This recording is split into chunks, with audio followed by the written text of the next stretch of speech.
Okay, so tonight on Garage Time, we're going through adding an auxiliary battery to your Volkswagen bus.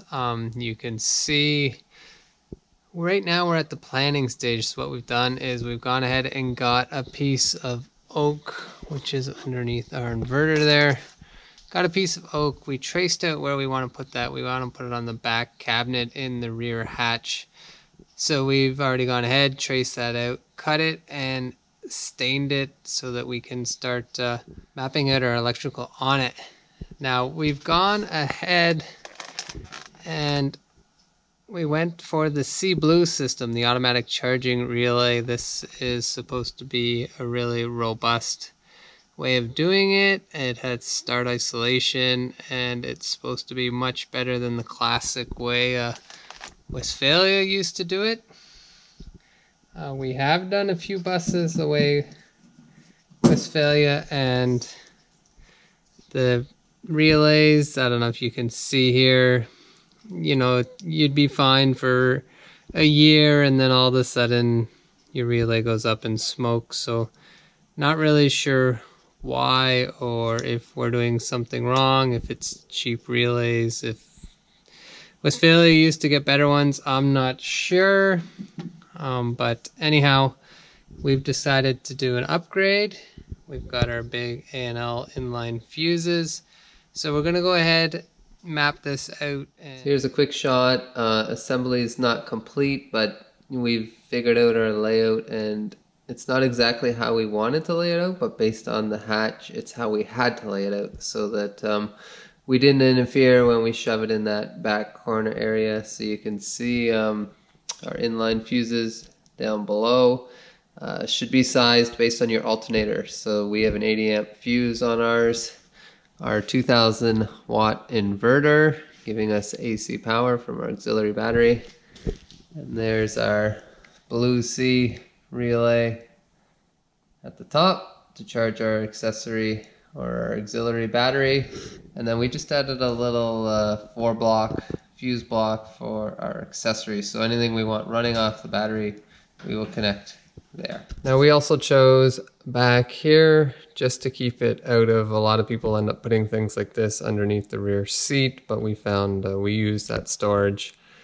Didn't want to use up any more storage in the vehicle, so it will be hidden here. And yes, it may not be the prettiest, but typically the curtain covers this back portion anyway, and you don't really see it from inside the vehicle. The only time it'll be visible is when the hatch is open. Okay, so here's just a quick shot of the battery we decided to use for our auxiliary battery. It's an AGM battery, so again, you don't have to worry about it leaking or any issues with liquids or fluids. It's completely sealed, and make sure for your auxiliary, or you should for your auxiliary, get a deep cycle battery. So this battery can obviously be discharged right down to nothing and recharged. So yeah, this is a good auxiliary battery. We'll be installing that now. The only issue we have with it is it's extremely heavy, so getting it in will be a chore, but yeah, we're going to go ahead and get that installed now. All right, so we've gone ahead, ran all our wires, and completed the installation. So what you can see here is our large inverter, our 2 main fuses, one for our auxiliary battery, one for our main battery. Coming up to our Blue C automatic charging relay. And then over here, small fuse block, 4 fuses. We're using 3, and we're actually using 1 as a ground. They wanted a fused ground with 1 amp on the Blue C relay. So that's our first fuse. We have interior lights on second, and then our water pump on the third. So if we're camping without any auxiliary power or hydro on site, we can use our battery, and with our inverter we have our 2 120 volt plugs. We have 2 USB ports as well, and we added an original, like from a split window, but we had a spare one around, reading light in the back. That's running off our battery.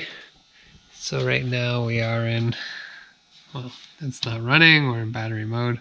So that is coming off of our spare battery. All right, and if we go down battery, now it's an AGM or a glass mat battery, so it's okay. It can be laid in any position. There's no fluid in the battery, which actually worked out. We went for quite a large deep cycle. So in our case, the terminals were actually hitting the spare tire well and causing issue. Luckily, it fit in on its side, so we have that strapped down so it doesn't move, grounded and whatnot. So yeah, that's our second battery, fits nicely over there. So we'll show you our wiring schematic of what we've done. But